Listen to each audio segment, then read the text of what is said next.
دغه رشتو دپاره څومره ناجایزې کوي، څومره پردي حقونه وایي، څومره دروغ رښتیا وایي، څومره خپل آخرت بربادوي د دغه رشتو دپاره. دغه رشته به بیا هلته کې په کار رانشي، دغه به پیدا ورنه کي. الله جل شانو فرمایي چې دی به بالکل د یو بل نه چې دی بېخبره شي،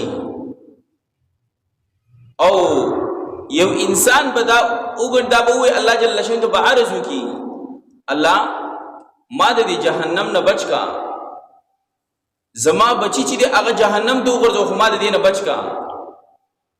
الله زما بیبي چې دی هغه جهنم ته وغورځوه خو ما د دې جهنم نه بچ کا. بیا به ورته په دې به هم صبر نه وي، بیا به وایي چې الله زما خاندان زما رشته دار جهنم ته وغورځوه خو الله ما د دې جهنم نه بچ کا. ځکه مخکې حالت خطرناک دی، هغه هر څه چې دی هغه مشاهده شو،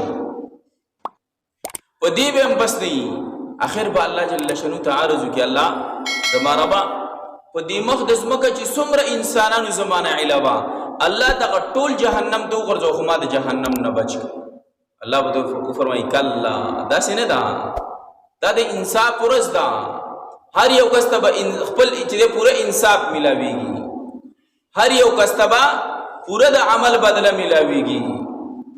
که د نیکۍ یو عمل دی یو ذرې برابر کړی دی، مثقال ذرة خیرا یرا، که یو ذره برابر نیکۍ کړی الله دا به هم حاضرې کړی شي.